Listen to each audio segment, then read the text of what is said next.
Damos toda la gloria y honra al Todopoderoso, porque Él es el que nos da la vida, el que nos permite llegar hasta este momento. Bien, hermanos, pueden tomar asiento unos momentos.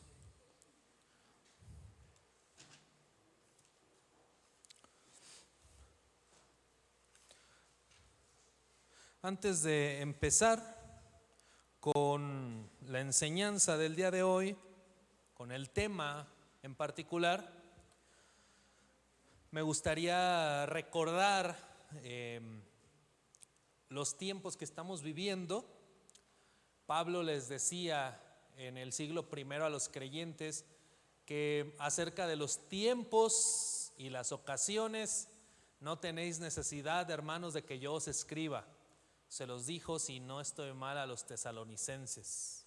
¿O sí me estoy equivocando? No, ¿verdad? Sí fue a los tesalonicenses. ¿Por qué Pablo les decía eso? Porque en aquel entonces los hermanos, los creyentes, tenían un conocimiento adecuado acerca de cómo Dios administra el tiempo y las ocasiones a partir del calendario bíblico. Hoy en día, lamentablemente, el pueblo de Dios tiene mucho desconocimiento del calendario bíblico. Ya lo hemos estudiado, de hecho, fue de las primeras veces que compartí, no sé si recordarán, compartí acerca del calendario de Dios, de los tiempos proféticos señalados. Y bueno, viene a mi mente porque justamente estamos dentro del calendario bíblico, estamos entrando al sexto mes del calendario bíblico. El sexto mes del calendario bíblico dentro del pueblo judío se conoce como el mes de Elul. Y el mes de Elul es una antesala, una preparación para entrar al séptimo mes, que comienza con la fiesta de las trompetas. ¿Ok? Y bueno, todo este mes de preparación, los judíos tienen la creencia de que en los mundos espirituales se mueven muchas cosas, porque Dios empieza a llamar a la humanidad al arrepentimiento, porque se considera que en la fiesta de las trompetas, que es en el primero del séptimo mes, Dios establece juicio para toda la humanidad. Dios establece qué es lo que va a pasar el resto del año. ¿Quién va a morir? ¿Quién va a vivir? ¿Quién va a empobrecer? ¿Quién va a enriquecer? Y de hecho, si ustedes se dan cuenta, justamente siempre en estas fechas hay acontecimientos trágicos en el mundo. ¿Se han dado cuenta de eso? Apenas entrando el mes de Elul, que es el sexto mes, hubo un terremoto en Colombia. ¿Vieron eso, verdad? Una cuestión lamentable. Y no solamente en Colombia, empezó a haber terremotos en Indonesia. ¿Dónde más? Recuérdenme, hubo más, en España también hubo ayer, perdón. En Venezuela, pero antes, ¿verdad? Sí, también había habido, exacto.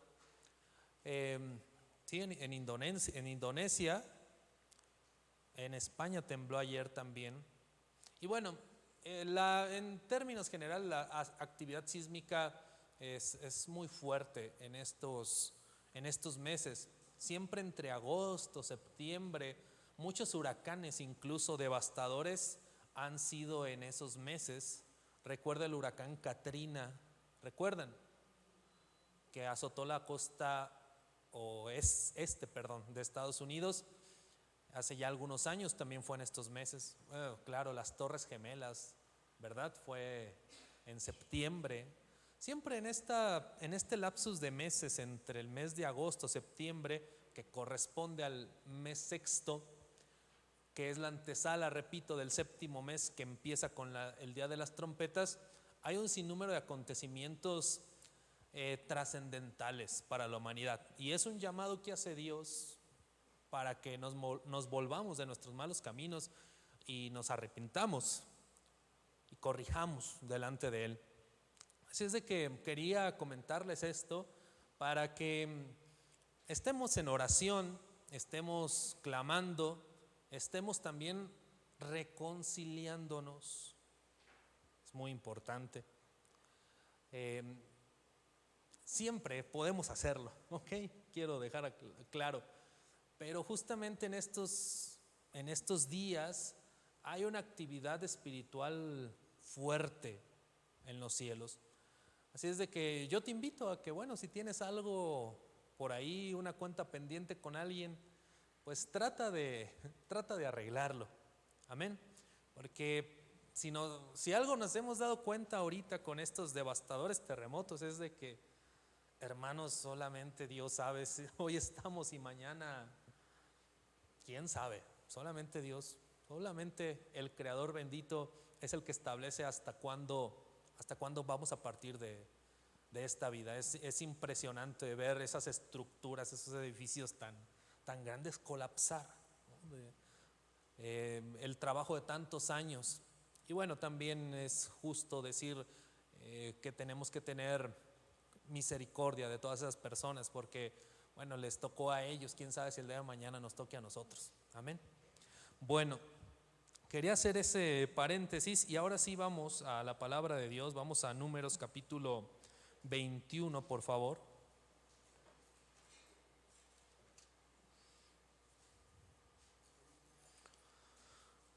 Números capítulo 21.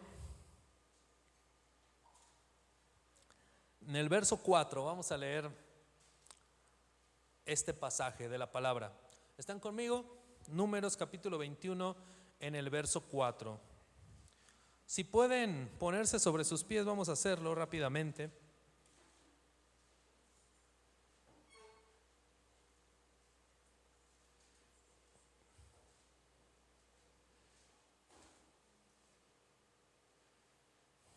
Está escrito Números 21, verso 4.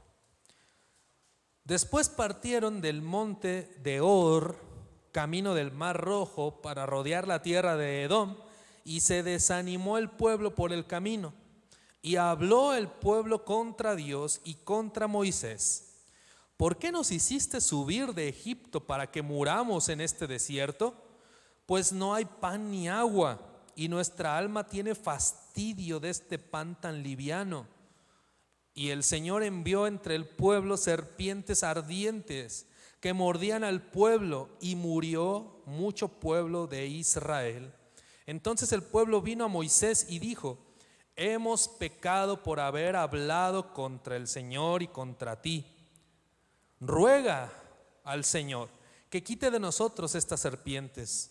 Y Moisés oró por el pueblo, y el Señor dijo a Moisés: hazte una serpiente ardiente y ponla sobre un asta, y cualquiera que fuere mordido y mirare a ella, vivirá. Y Moisés hizo una serpiente de bronce y la puso sobre un asta, y cuando alguna serpiente mordía a alguno, miraba a la serpiente de bronce y vivía. Vamos a hacer una oración. Padre Dios eterno, hoy ponemos este mensaje que vamos a compartir en tus benditas manos. Te pedimos, Padre eterno, que sea tu luz, la sabiduría que viene de lo alto, ministrando los corazones, las vidas de todos los que estamos aquí presentes, reunidos. Que no sea, Padre eterno, palabra de hombre, que no sea mi voluntad sino la tuya, Padre eterno. Mi Dios todopoderoso, hoy todo aquello, Padre eterno, que esté oprimiendo, que esté quitando la atención, Padre eterno, que esté haciendo daño en las mentes, en los corazones, en los cuerpos, échalo fuera, Padre eterno, por la autoridad de tu palabra, para que no haya ningún obstáculo, ninguna obstrucción que se interponga entre nuestra relación contigo, Padre eterno. Queremos ser ministrados por ti, edificados por la sabiduría que viene de lo alto, que encontramos en tu bendita palabra, Padre eterno. Hazlo hoy, Señor, por amor a tu nombre y por amor a ti mismo, Padre celestial. Te lo pedimos todo por los méritos de nuestro Señor Jesús de Nazaret, de Yeshua, nuestro amado Mesías. Amén. Amén. Bendito sea el Señor. Pueden tomar asiento, hermanos. Habían leído este pasaje, me imagino. Amén. Este pasaje nos narra acerca de un momento específico en la travesía del pueblo de Israel, del pueblo hebreo, durante su travesía en el desierto. En un momento dado, entre muchos otros que hubo similares, pero se desanimaron. ¿Y qué pasó cuando se desanimaron? Empezaron a murmurar, empezaron a cometer lo que los judíos llaman lashon hará. ¿Qué es la lashon hará? Hablar mal, ¿ok? Hablar mal de otros, hablar mal de la situación, ¿ok? Empezaron a cometer esa falta, esa infracción, y por eso Dios permitió que viniera un juicio sobre ellos. ¿Cuál fue ese juicio? ¿Cuál fue ese castigo, esa reprensión de Dios? Que serpientes los mordían, ¿verdad? Y bueno, cuando ven esas serpientes que les estaban haciendo daño, pues van a Moisés. Ahora sí van a Moisés, ¿verdad? Primero estaban hablando mal de él, y ahora que lo ocupaban, ahora sí van con él. Así es el ser humano, siempre el ser humano es así. Cuando no ocupa de una persona, el ser humano tiende a atacarlo. Y cuando el ser humano ocupa de esa persona, tiende a alabarlo, a querer adularlo. Pero bueno, lastimosamente así es la naturaleza del ser humano. Y Moisés, que era un hombre humilde, dice la escritura que Moisés era un hombre muy humilde, accede, se compadece del pueblo hebreo que estaba siendo mordido, atacado por estas serpientes, e intercede delante del Eterno, del Todopoderoso, a favor del pueblo de Israel, para que, bueno, Dios parara ese juicio. Lo mismo de hecho hizo Moisés también, por ejemplo, cuando su misma hermana murmuró de él. Ustedes recordarán, cuando viene ese juicio a la vida de su hermana Miriam, de lepra, pues Moisés, la actitud de Moisés no fue, sí, te lo mereces, qué bueno. No, Moisés también intercedió por ella, se compadeció de ella. Y esa debe ser la actitud de nosotros, amado hermano. Yo sé que es difícil, ¿verdad? Porque cuando a nosotros nos hacen algo, la carne, nuestra mala inclinación inmediatamente quiere como que, ojalá que venga juicio de Dios sobre esta persona. Pero esa no debe ser la actitud de nosotros. La actitud de nosotros debe ser mirar a la otra persona con misericordia, con piedad, por difícil que sea. Porque si uno empieza a decirle a Dios, oh Dios, haz justicia, y que venga un rayo y la parta por la cabeza a esta persona que me hizo tanto mal, Dios va a decir, bueno, pues voy a hacer justicia, pero voy a empezar contigo, ¿qué te parece? Y así como quieres que sea de rígido con esta persona, también así de rígido voy a hacer contigo, ¿qué te parece? ¿Verdad que no nos conviene? No, ¿por qué? Porque todos al final de cuentas tenemos infracciones delante de Dios, tenemos transgresiones pendientes delante de Dios. La actitud de un hijo de Dios tiene que ser así como Moisés, humilde, mansa, ser mansos y humildes, como dijo el maestro que debemos de ser también. Y Moisés intercede por el pueblo de Israel y Dios le dice, vas a hacer algo, Moisés. Vas a hacerte una serpiente de bronce y la vas a levantar en un asta, para que cuando los que son picados por las serpientes vean hacia esa serpiente, sean sanados. Ahora bien, tenemos que preguntarnos aquí, ¿qué era lo que pasaba verdaderamente allí? Porque si no tenemos cuidado podemos caer en idolatría con esto. ¿Por qué? Porque muchas personas a veces piensan que lo que hacía que sanaran las personas que eran mordidas por las serpientes era el hecho de que voltearan a ver la serpiente. Y eso no es así. Pensar así es una especie de idolatría, de hecho. Entonces, ¿qué era lo que sanaba a las personas? ¿Qué era lo que sanaba a las personas? El poder de Dios, ciertamente. Pero ¿qué era lo que activaba el poder de Dios? Los sabios de Israel consideran lo siguiente: ¿por qué Dios le dijo a Moisés que hiciera una serpiente de bronce específicamente como símbolo que voltearan a ver los israelitas, para que los israelitas que habían cometido un pecado? ¿Cuál era el pecado que habían cometido? Murmurar, hablar mal, lashon hara, ¿verdad? Cuando los israelitas que habían cometido ese pecado miraran a esa serpiente de bronce, reflexionaran de cuál era el origen de la condición en la que estaban, de cuál era el origen, cuál era la causa que les había traído ese mal que estaban sufriendo. ¿Cuál era la causa que les estaba causando ese mal que estaban sufriendo? La lengua, morder con palabras, la boca. ¿Entendemos? En la naturaleza del problema estaba la naturaleza que lo causaba. ¿Qué era lo que hacían las serpientes a los israelitas? Los mordían con la boca. ¿Qué era lo que hacían ellos? Pues también mordían con la boca, hacían lo mismo. Entonces, ¿qué era lo que quería Dios que entendieran al ver la serpiente de bronce?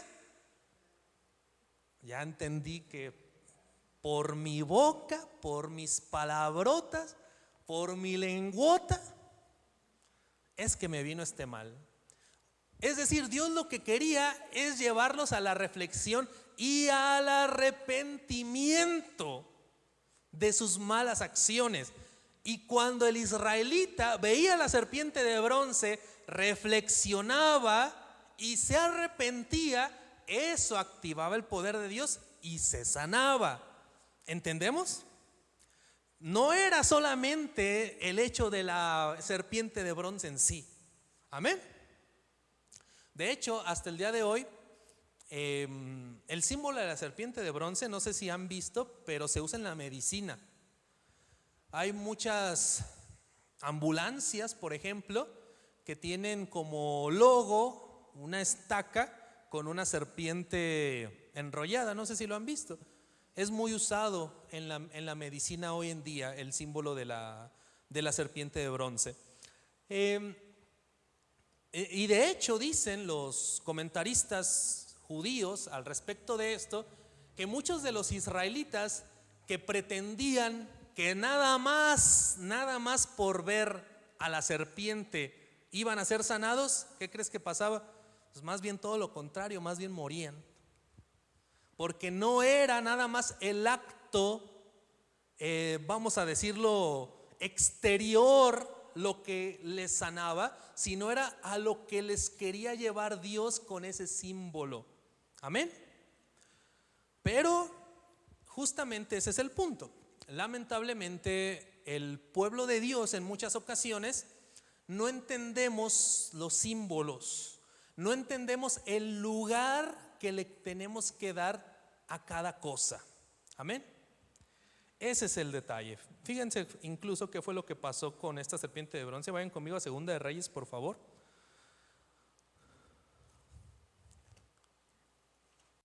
Segunda de Reyes, capítulo 18.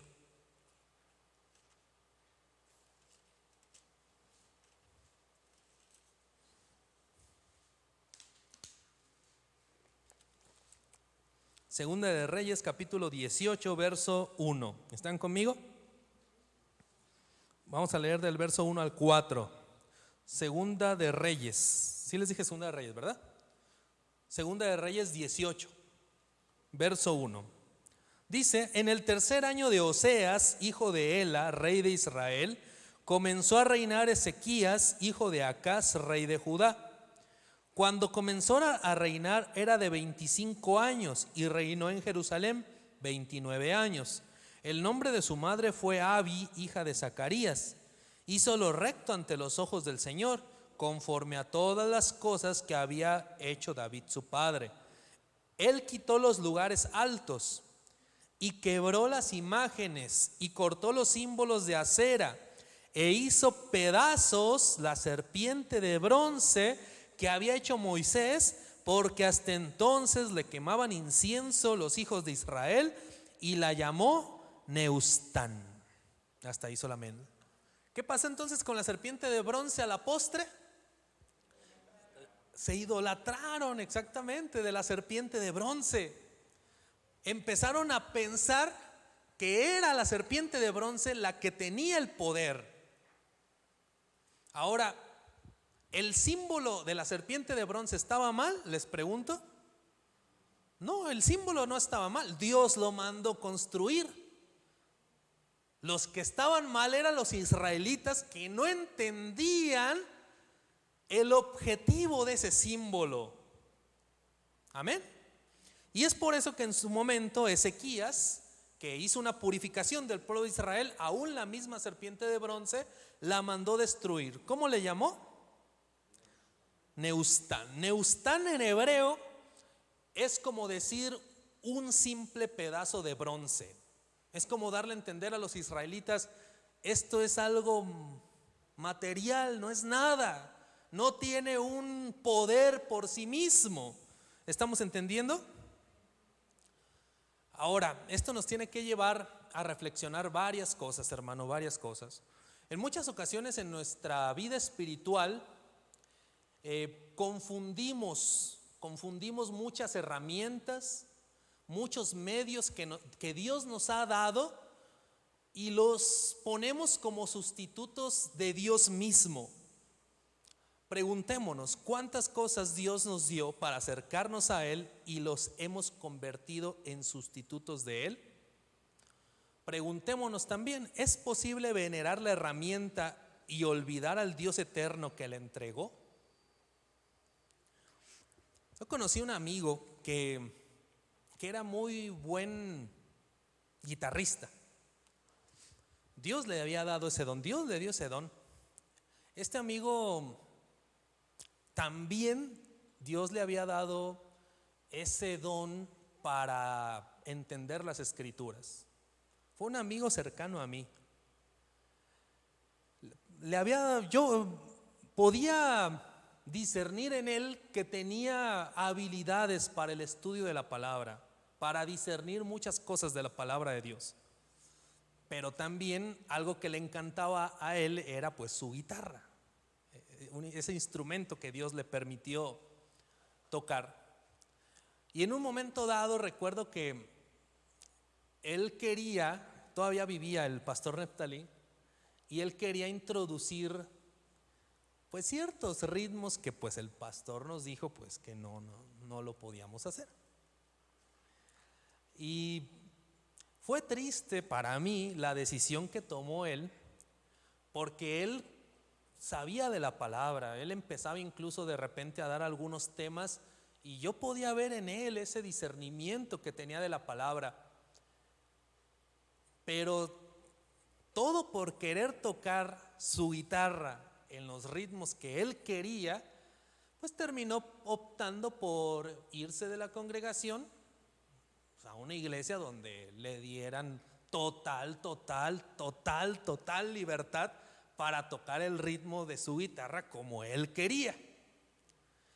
Y todo lo demás que él entendía de la palabra y ese discernimiento que tenía en las escrituras, que sí lo tenía, pues ya no le importó. No le importó. Lo pasó por alto. Por supuesto, todas las cosas que habíamos estudiado de la palabra, del instituto bíblico y demás, porque también llegó a estar con nosotros, con el pastor Neftalí, estudiando todo lo que pues hemos aprendido, que de las raíces hebreas y demás. Todo eso, ¿qué pasó con todo eso? Pues literal lo echó a la basura. Se fue a un lugar donde para nada les importa eso, pero para nada. ¿Todo por qué? Por su guitarra. ¿Qué es eso? La herramienta que Dios nos dio, porque es una herramienta. Los instrumentos son herramientas que Dios nos ha dado, ¿verdad? El problema es que a veces veneramos más una herramienta que a Dios mismo. Le damos más importancia a una herramienta que a Dios mismo. Amén. Eso justamente fue lo que hicieron los hijos de Israel en su momento. Vamos a 1 Samuel capítulo 4, verso 1.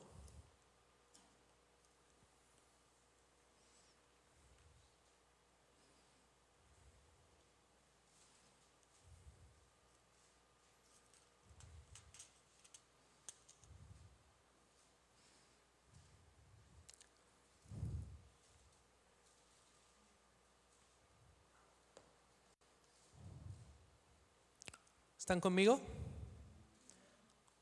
1 Samuel capítulo 4, verso 1. Vamos a leer aquí 10 versículos. ¿Están conmigo? Luego que oyó el hijo de Saúl que Abner había sido muerto, perdón, estoy en segunda.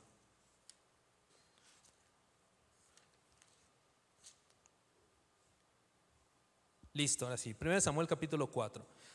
Y Samuel habló a todo Israel. Por aquel tiempo salió Israel a encontrar en batalla a los filisteos y acampó junto a Ebenezer, y los filisteos acamparon en Afec.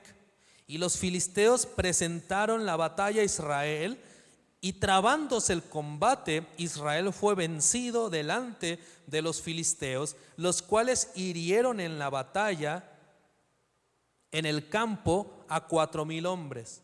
Cuando volvió el pueblo al campamento, los ancianos de Israel dijeron: ¿por qué nos ha herido hoy el Señor delante de los filisteos? Traigamos a nosotros de Silo el arca del pacto del Señor, para que viniendo entre nosotros nos salve de la mano de nuestros enemigos. Y envió el pueblo a Silo, y trajeron de ella el arca del pacto que el Señor de los ejércitos, que moraba entre los querubines, y los hijos de Eli, Ofni y Fibnes, estaban allí con el arca del pacto de Dios. Aconteció que cuando el arca del pacto del Señor llegó al campamento, todo Israel gritó con gran júbilo, que la tierra tembló. Cuando los filisteos oyeron la voz de júbilo, dijeron: ¿Qué voz de gran júbilo es esta en el campamento de los hebreos? Y supieron que el arca del Señor había sido traída al campamento. Y los filisteos tuvieron miedo, porque decían: ha venido Dios al campamento. Y dijeron: ay de nosotros, pues antes de ahora no fue así. Ay de nosotros, ¿quién nos librará de la mano de estos dioses poderosos? Estos son los dioses que hirieron a Egipto con toda plaga en el desierto. Esforzaos, oh filisteos, y sed hombres, para que no sirváis a los hebreos como ellos os han servido a vosotros. Sed hombres y pelead. Verso 10. Pelearon pues los filisteos, e Israel fue vencido, y huyeron cada cual a sus tiendas, y fue hecha muy grande mortandad, pues cayeron de Israel 30,000 hombres de a pie. Entonces, lo que quiero que ustedes noten con este pasaje, hermanos, es que en un momento dado, cuando los hijos de Israel estaban perdiendo con los filisteos, los hijos de Israel pensaron que por traer un objeto, eso les iba a dar la victoria. ¿Y cuál era ese objeto? El arca de la alianza, el arca del pacto. Ahora bien, ¿había un poder en el arca, sí o no? Sí había un poder en el arca, pero no es que el arca tuviera ese poder en sí mismo. El poder radicaba en que en ese lugar Dios manifestaba su Shekinah, su luz, su poder a Moisés, ¿ok? Pero no era el objeto como tal, el arca de la alianza con los querubines, la que tenía el poder. ¿Entendemos? Eso era lo que no entendían los hijos de Israel. Los hijos de Israel empezaban a ver el arca como un amuleto que les traía bendición, y se olvidaban de otras cosas importantes, mucho más importantes, como es la obediencia a Dios, la santidad para Dios, el estar en comunión unos con otros. Se olvidaban de lo más importante porque decían: ay, tenemos el arca, ya poniéndola en medio de la batalla, pues vamos a ganar. Y la mandaron a traer de Silo y de todos modos perdieron. ¿Por qué? Porque en muchas ocasiones, hermanos, cuando la bendición se convierte en una superstición, deja de cumplir su propósito. Te voy a decir algo, hermano. La Biblia tiene poder, no porque tú la abras en el Salmo 91 y la dejes abierta en tu buró al lado de tu cama. Eso no tiene ningún poder. Y aclaro, no estoy diciendo que esté mal, lo puedes hacer, qué bueno. Pero eso no es lo que radica el poder de la palabra. ¿Entendemos? Si tú piensas que el poder de la palabra radica en que tú traigas un dije con los 10 mandamientos aquí y eso ya te tiene protegido, estás convirtiendo una bendición como es la palabra de Dios en una superstición. El poder de la palabra radica en que tú vivas la palabra en tu vida diaria, no que la veamos con superstición. ¿Ustedes creen que, por ejemplo, el sacrificio del Señor, del Mesías, tiene poder? Por supuesto que sí, hermanos, amén, claro que tiene poder. Pero no pensemos que ese poder se va a activar en mí por cargar un crucifijo aquí. No creas que el poder de la resurrección del Mesías está sobre ti porque cargues un crucifijo aquí. Amén. ¿Ustedes creen que, por ejemplo, este símbolo que está aquí, que es la menorá, el candelabro de 7 brazos, tiene un significado profundo? Por supuesto que tiene un significado muy profundo, que no vamos a ahondar ahorita en ello. Claro que puede darnos muchas enseñanzas. Es un símbolo bonito que adorna, puede adornar nuestra congregación, nuestra casa, no tiene nada de malo, pero hasta ahí, nada más. No tiene ningún poder por sí mismo. ¿Entendemos? No pienses que por traer un dije con la menorá, eso te va a estar cuidando. Porque así traigas una menorá, un candelabro, una estrella de 6 picos, la estrella de David, letras en hebreo, una Virgen de Guadalupe, lo que tú quieras, si no vives la palabra y si no estás bien delante de Dios, no tienes la protección del Eterno sobre tu vida, de todos modos. Lo mismo pasó con los hijos de Israel en aquel momento. ¿Era malo el símbolo del arca del pacto? No, para nada. Dios mismo lo instituyó. Dios mandó a Moisés que hiciera un arca de oro con 2 querubines, un símbolo también muy especial y muy profundo. Eso no era el problema. El problema sigue siendo que el ser humano no sabe poner en su lugar las cosas, no sabe darle el valor adecuado a cada cosa, a cada circunstancia, a cada símbolo, a cada objeto.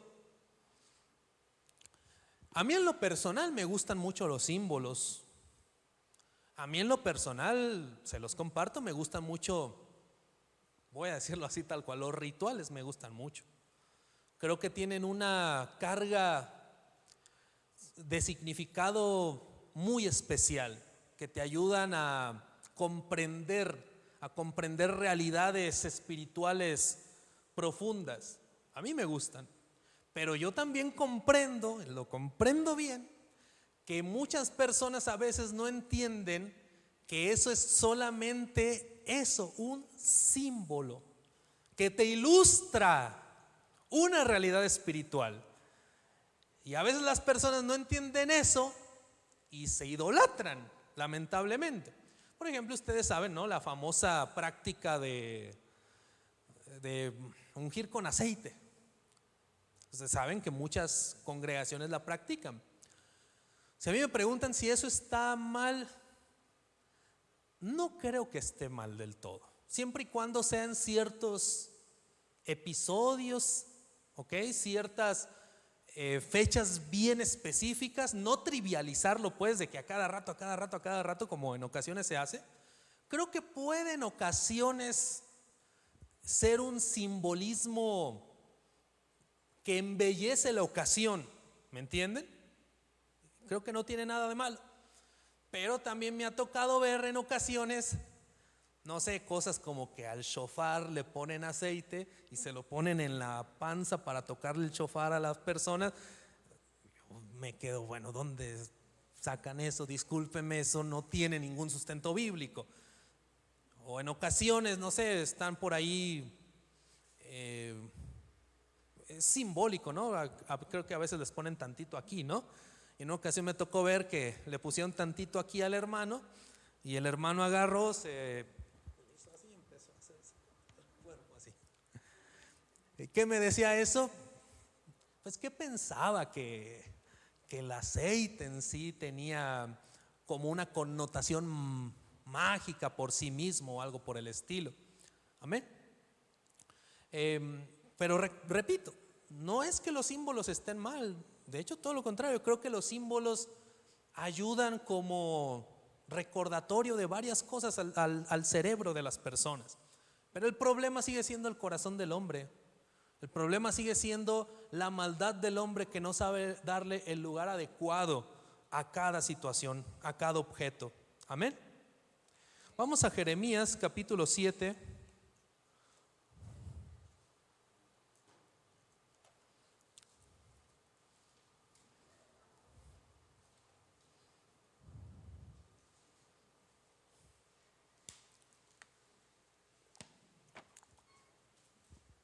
Lo que estamos comprendiendo, hermanos, con esta reflexión de la palabra es que en muchas ocasiones bendiciones que vienen de Dios, cuando no las sabemos captar, comprender adecuadamente y poner en su lugar adecuado, esa bendición al mismo tiempo se puede transformar en una maldición, se puede transformar en un obstáculo, se puede transformar, en un tropezadero, en una ocasión de errar el camino. Amén. Vayan conmigo Jeremías 7 entonces, capítulo 7, Jeremías capítulo 7 verso 1. ¿Están conmigo? Palabra del Señor que vino a Jeremías diciendo: ponte a la puerta de la casa del Señor y proclama allí esta palabra y di: oíd palabra del Señor, todo Judá, los que entráis por estas puertas para adorar al Señor. Así ha dicho el Señor de los ejércitos, Dios de Israel: mejorad vuestros caminos y vuestras obras, y os haré morar en este lugar. No fiéis en palabras de mentira diciendo: templo del Señor tenemos. Templo del Señor, templo del Señor. Templo del Señor es este. Verso 5: pero si mejorareis cumplidamente vuestros caminos y vuestras obras, si con verdad hiciereis justicia entre el hombre y su prójimo, y no oprimiréis al extranjero, al huérfano, a la viuda, ni en este lugar derramaréis la sangre inocente, ni anduviereis en pos de dioses ajenos para mal vuestro, os haré morar en este lugar, en tierra que di a vuestros padres para siempre. Vamos a seguir hasta el 10 igualmente. No, vamos a quedarnos ahí mejor, solamente. Entonces, amados hermanos, ¿qué era lo que estaba pasando aquí? El pueblo de Israel en un momento dado confió en demasía en una estructura religiosa, en particular en todo lo que giraba alrededor del templo de Jerusalén. Como toda su vida religiosa estaba vinculada con el templo, los sacrificios, el servicio de los levitas, etcétera, todo se hacía con relación al templo de Jerusalén. En un momento dado, el pueblo de Israel pensaba que por tener el templo, ¿qué cosa? Pues ya la tenían ganada. Y todo lo demás pues se les olvidaba. Hacer justicia, hablar con verdad unos con otros, tener misericordia unos de otros. Andaban yendo hasta en pos de dioses ajenos, andaban derramando sangre, andaban oprimiendo al extranjero, al huérfano, a la viuda, bueno, en fin, andaban haciendo lo malo en general delante de Dios. Pero ¿qué decían? Templo del Señor es este, templo del Señor es este, templo del Señor es este. ¿Notaron que lo dice 3 veces? El verso 4: No fiéis en palabras de mentira diciendo templo del Señor, templo del Señor, templo del Señor es este. Es posible confiar en estructuras religiosas más que en la obediencia demandada del Dios eterno. Les voy a decir algo, hermanos. En ocasiones he conocido varias personas que se enorgullecen más del ministerio al que pertenecen que de Dios mismo. No, yo soy de la Iglesia Pentecostal Unida de no sé qué, yo soy del ministerio Conquistando las Naciones. Y te hablan con una altivez, con un orgullo del ministerio al cual pertenecen, como pensando que nada más por pertenecer a ese ministerio ya la tienen hecha, ya están bien delante de Dios. Y eso es falso. No por pertenecer a un sistema religioso, no por pertenecer a ninguna congregación, a ninguna, quiere decir que ya estamos justificados delante de Dios, que ya estamos bien delante de Dios, para nada. Si nosotros estamos pensando que por tener una iglesia, por tener una congregación, eso ya nos está justificando delante de Dios, hermano, estamos engañándonos a nosotros mismos y estamos convirtiendo una bendición como es tener un lugar como este. ¿Cuántos saben que tener un lugar como este es una bendición? Es una bendición grande, claro. Tener una congregación donde reunirnos, donde compartir de la palabra, donde alabar al Señor, es una bendición grande. Pero no debemos de confundir que por tener ya esta estructura, eso ya nos tiene justificados delante de Dios, porque no es así. Aunque tú te congregues, aunque tú formes parte de esta congregación, de esta comunidad, tú tienes una responsabilidad diaria y continua, donde quiera que te muevas, de ser un buen hijo de Dios, de ser obediente a los principios de Dios donde quiera que te muevas. No porque estés aquí, no porque tengas un ministerio, no porque tengas un vínculo con el ministerio internacional de que tú quieras, eso no te desvincula de tener que ser obediente a la palabra de Dios. Y si por pertenecer a un ministerio, un movimiento, te estás olvidando de obedecer los mandamientos de Dios, déjame decirte que más bien eso que debería ser una bendición te está haciendo un tropezadero. Te está haciendo daño, te está haciendo mal. Incluso a los judíos les llegó a pasar, ustedes recordarán, vimos el nomismo de pacto. El nomismo de pacto, ustedes recordarán, ¿qué decían los judíos? Somos descendientes de Abraham y jamás hemos sido esclavos de nadie. En otras palabras, somos judíos, ya lo tenemos hecho, ya, ¿qué nos vienen a decir? Y el maestro, ¿qué les dijo?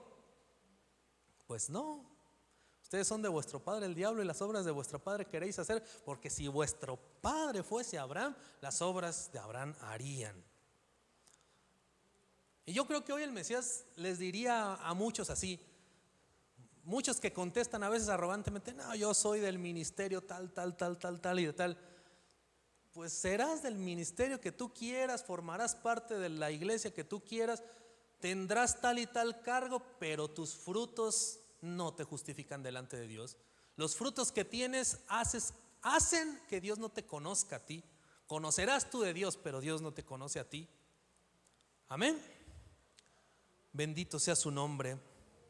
Vamos ahora a el Evangelio de Juan, por favor. Capítulo 5.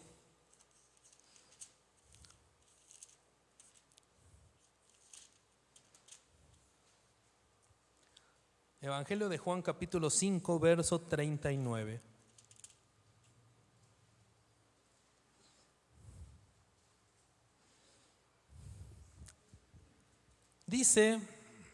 Dijo el maestro, escudriñad las escrituras porque a vosotros os parece que en ellas tenéis la vida eterna y ellas son las que dan testimonio de mí. Hasta ahí solamente. Esto es una reprimenda, es un reproche que hizo Yeshua, a los líderes judíos de aquel entonces que no le reconocían. Es una especie de decirles, oye, Ustedes se la pasan estudiando, estudiando, estudiando y no logran reconocerme. Y aquí volvemos a lo mismo. ¿Es malo el estudio? No, por supuesto que no. Es de hecho muy necesario. Para el cuerpo del Mesías es necesario el estudio.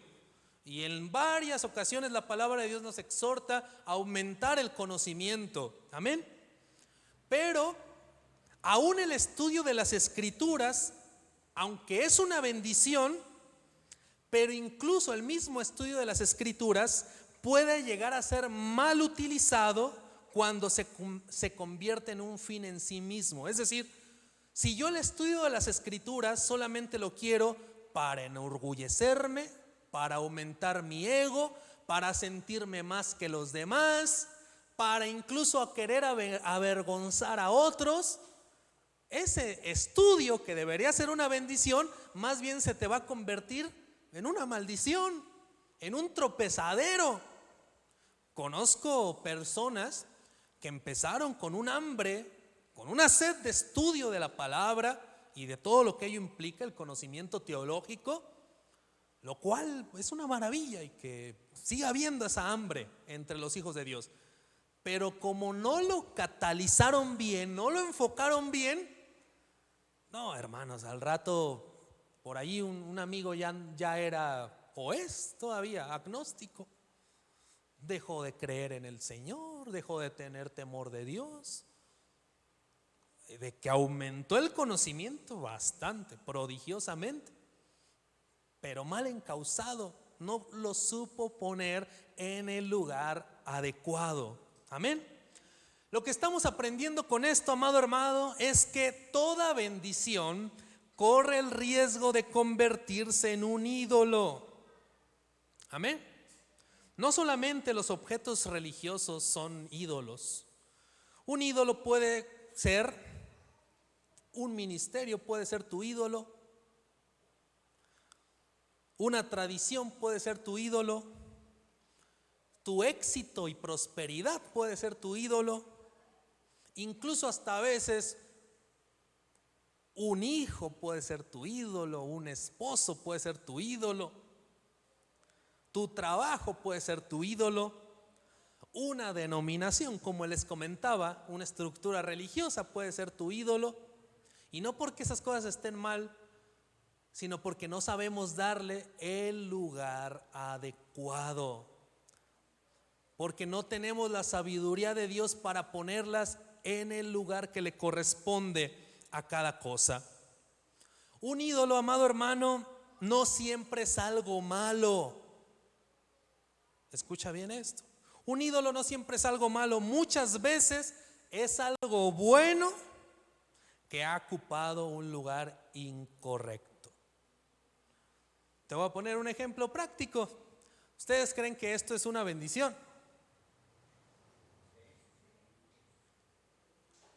Sí, es una bendición grande, hermanos. Imagínate, puedo comunicarme rápidamente una emergencia si tenemos familiares que están en otro estado, otro país.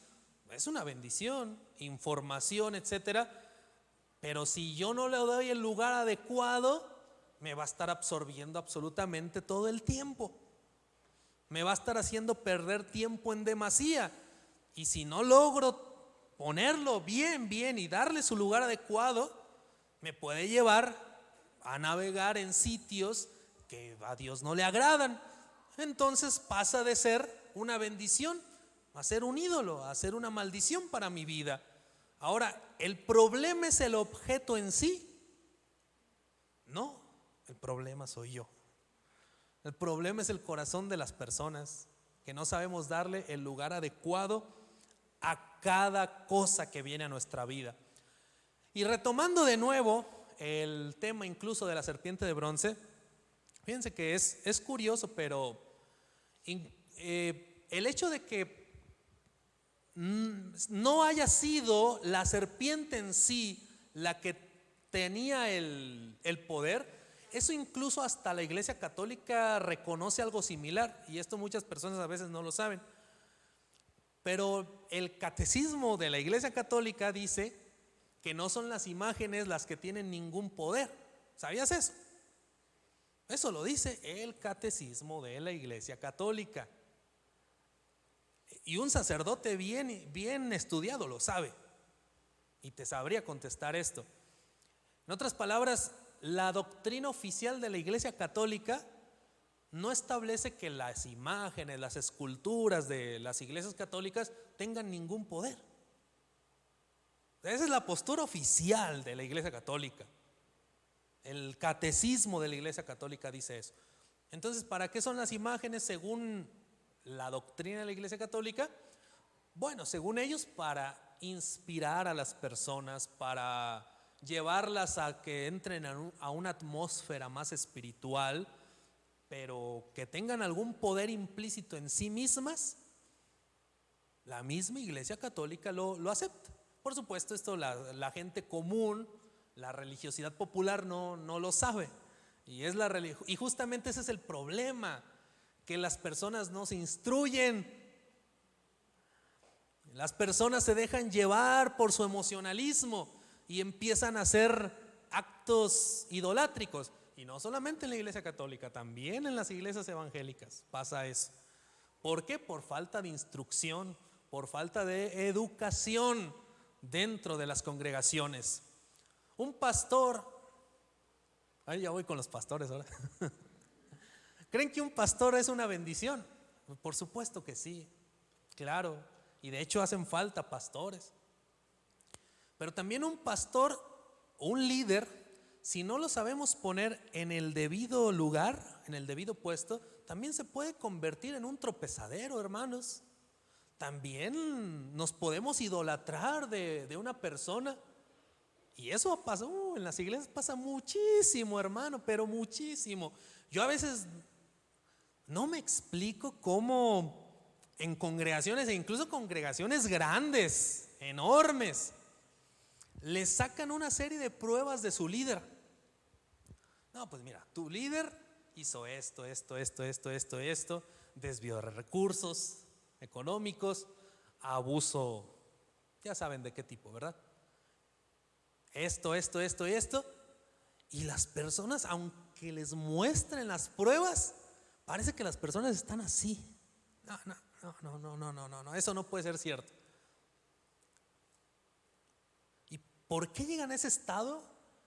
Porque se idolatran de la persona, que en un momento sí fue de mucha bendición, sí, claro, pero al final de cuentas, amado hermano, con todo y el cariño, amor, respeto que yo le pueda tener a un hermano, a un líder, es mayor el amor, cariño, respeto y lealtad que le debo al Eterno que a cualquier otra persona. Y si en un momento dado estamos ya en esa circunstancia de que ya nos hacemos como que no vemos porque, no, es que es el hermano, es la hermana, que fue tan usado por Dios, tan usada por Dios, eso ya es un síntoma de que esa bendición que te envió Dios, más bien, como no la sabes poner en el debido lugar, se te está transformando en un obstáculo, en un tropezadero. Amén. Vayan conmigo, ya con esto terminamos, a Juan capítulo 3, verso 15.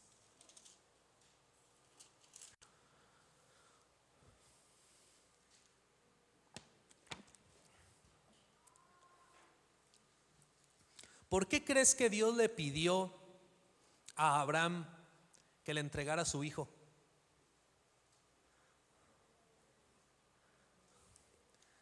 Es justamente por eso, porque Dios quería que el amor absoluto y la lealtad absoluta de Abraham estuviera no con su hijo, estuviera con él, con Dios. Por eso le dijo: entrégame a tu hijo, a tu primogénito. Amén. Porque recuerden, sí, debemos amar a nuestros hijos, amén. Debemos amar a nuestros padres, amén. Debemos amar a nuestros hermanos en la fe, amén. Pero más debemos amar al Todopoderoso. El amor de un hijo, de una madre, de un padre, de un hermano no se puede sobreponer al amor que le debemos al Padre, al Eterno. Juan capítulo 3, verso 15, ¿están conmigo? dice, desde el 14: y como Moisés levantó la serpiente en el desierto, así es necesario que el Hijo del Hombre sea levantado, para que todo aquel que en él cree no se pierda, mas tenga vida eterna. ¿Cuántos creen que el sacrificio, los méritos, la redención que trajo el Mesías es una bendición grande para toda la humanidad? Amén. Yo también lo creo. Creo que, y confieso con mi corazón, que a través del Mesías Dios nos reconcilió con Él y que en Él cargó la culpa y el pecado de todos nosotros. Yo también lo creo. Pero también a lo largo de la historia ha pasado algo similar con el Mesías, como pasó con la serpiente de bronce. ¿Qué pasó con la serpiente de bronce? Se idolatraron de él, de la serpiente de bronce. Yo les pregunto, ¿qué ha pasado con Jesús? A Jesús, y justamente eso es lo que vimos hace un momento en la clase del seminario, a Jesús lo despojamos totalmente primero de su imagen judía. Lo despojamos totalmente de su contexto cultural judío. ¿Cómo lo pintan a Jesús? Con ojos verdes, azules, pelo lacio. Y más allá de su imagen física, que por supuesto no corresponde a esos rasgos tan europeos y delicados, para nada. Un judío del siglo I, de la Judea de aquel entonces, no tenía esos rasgos. Pero más allá de eso, de su imagen física, hablo de su identidad cultural, espiritual, de su identidad histórica. Vamos, el Mesías no usaba corbata. ¿Sabes qué usaba? Usaba talit, usaba un manto de oración judío. El Mesías, cuando enseñaba, no lo hacía en un púlpito, lo hacía sentado. El Mesías no se congregaba los domingos en una iglesia. El Mesías se congregaba los sábados en una sinagoga. Hemos despojado al maestro de su identidad judía totalmente y lo hemos sacado de ese pueblo al que pertenece, al pueblo de Israel, y lo hemos elevado a la categoría de ser totalmente igual a Dios, cuando el maestro mismo dijo que él no podía hacer nada por sí mismo. ¿Cuántos saben que el maestro dijo eso? Yo no puedo hacer nada por mí mismo, es Dios el que hace la obra. El Mesías en varias ocasiones dijo: el Padre es mayor que yo. ¿Lo dijo o no lo dijo el maestro? ¿Pero qué pasó? Bueno, pues llegaron algunos líderes de la iglesia totalmente despojados, ajenos al contexto judío de las Escrituras, y bueno, dijeron en el concilio de Nicea del 325: Jesús es coeterno y coigual a Dios. Es de la misma substancia que Dios, en términos del concilio de Nicea. Pero después pensaron y dijeron: oye, pero si es igual a Dios, entonces no era un ser humano, no era un hombre. Sí, cierto, ¿verdad? También se nos olvidó. Bueno, vamos a convocar otro concilio, el concilio de Constantinopla. Bueno, ya se congregan todos. ¿Y cómo le vamos a hacer? Si ya dijimos en el concilio de Nicea que es totalmente Dios, totalmente coeterno y coigual al Padre. Pero pues también pues nació de María, ¿no? Sencillo, es hombre y es Dios al mismo tiempo. La doble naturaleza. Totalmente Dios, totalmente hombre. ¿Dónde encontramos un sustento de eso en las Escrituras? Ese es el detalle. No lo hay, la doble naturaleza. Pero bueno, ok, ya salimos del problema, ¿no? Ok, sí, es totalmente hombre, totalmente Dios. Muy bien. Pero ahora tenemos otro problema. Si es totalmente hombre y totalmente Dios, su madre, María, ¿fue madre solamente de la parte divina o de la parte humana? Buena pregunta. Bueno, vamos a hacer otro concilio, el concilio de Éfeso. Se reúnen otra vez y empiezan a ver, bueno, a ver, aquí cómo le hacemos. No podemos decir que María es solamente la madre de la parte humana de Jesús, porque pues las mujeres no paren naturalezas, paren personas, ¿entienden eso? Una mujer no pare una naturaleza, pare una persona completa. Y en Jesús estaban unidas en perfecta armonía la parte humana y la parte divina. Entonces, pues no hay de otra más que establecer que María pues es madre de toda la persona íntegra de Jesús. En otras palabras, es madre de Dios, Theotokos, madre de Dios. No podemos negar, madre de Dios. Pero madre de Dios, pues ahí vamos a tener que volvernos a reunir, ¿no? Porque ahí también habría que ver qué hacemos con María, porque pues para que Dios venga de una mujer, de un ser humano pecador como cualquier otro, pues no podía ser cualquier persona. No, por supuesto que no era cualquier persona. Nos vamos ahora a la parte de María y vamos a decir que, bueno, María fue concebida sin pecado. ¿Han escuchado? Ahí nace el sin pecado concebida. En otras palabras, se cree que María también en la teología católica no tuvo una concepción tampoco normal entre un hombre y una mujer, no sé si sabían eso, sino que fue concebida de manera sobrenatural igualmente, María. ¿Ok? Eso se le llama la Inmaculada Concepción de María.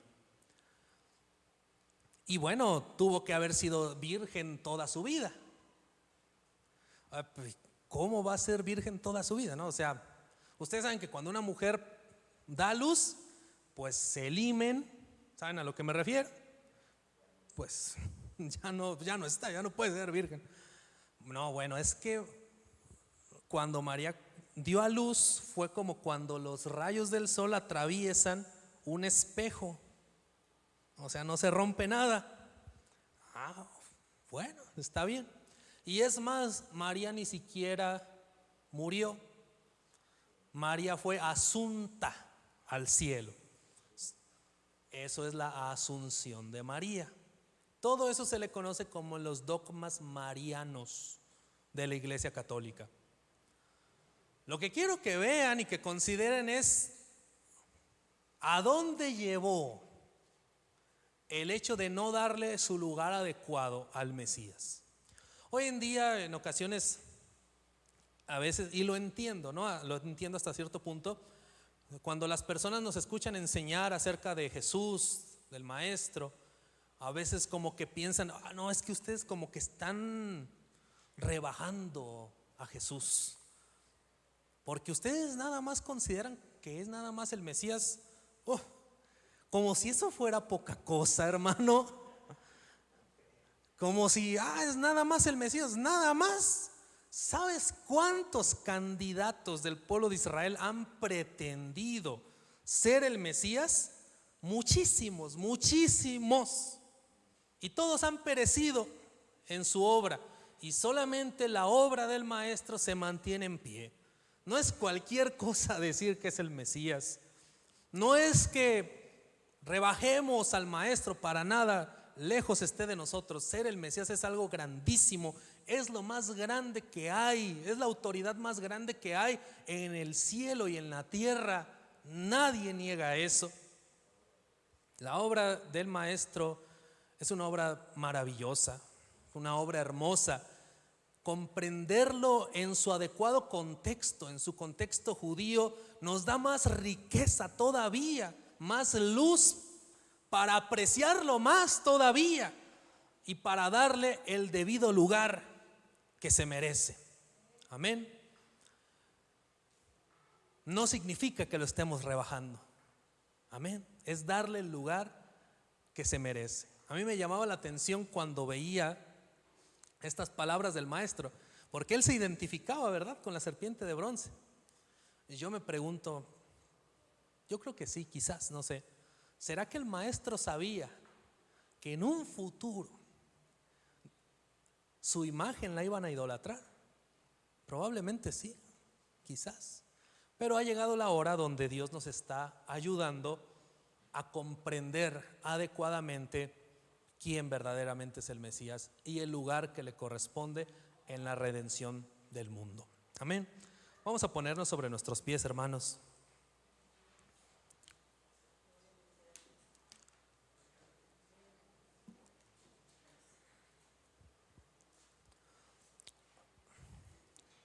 Aleluya. Vamos a orar unos momentos, hermanos. Ahí donde estás, cierra tus ojos y vamos a conectarnos con nuestro bendito Padre Celestial.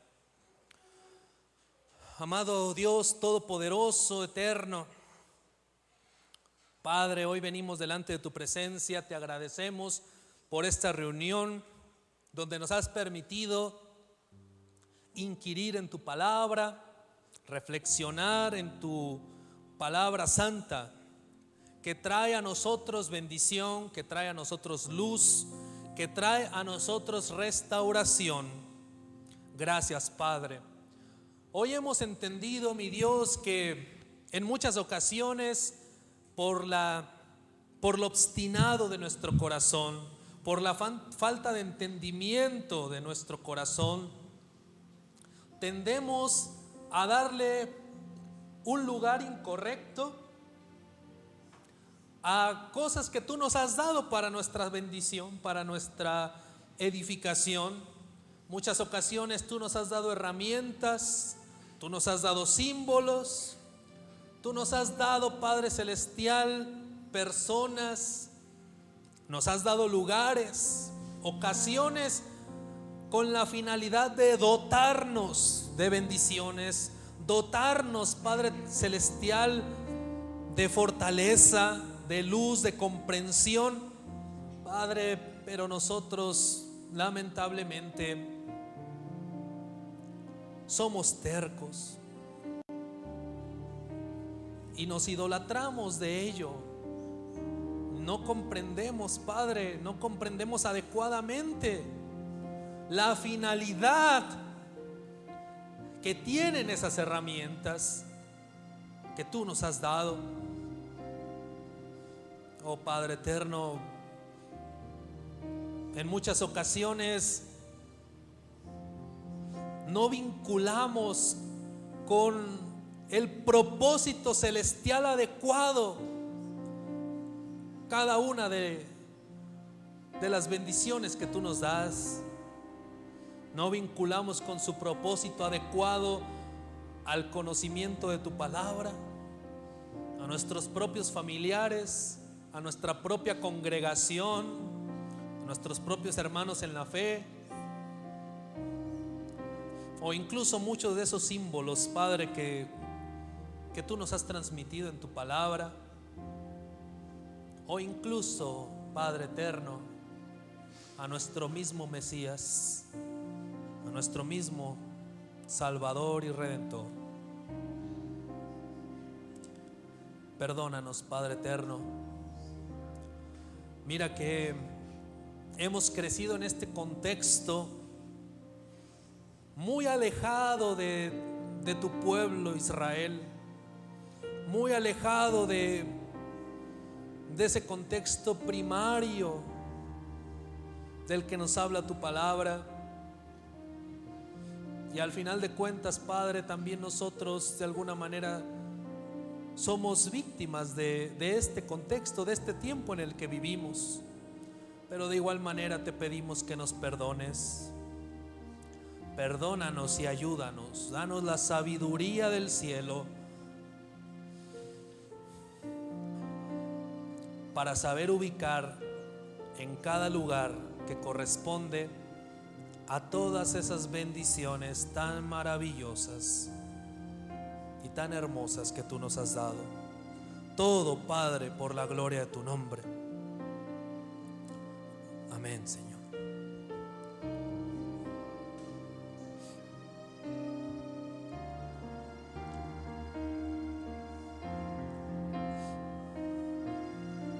Aleluya, Señor. El Señor es mi pastor, nada me faltará. El Señor es mi pastor, en pastos de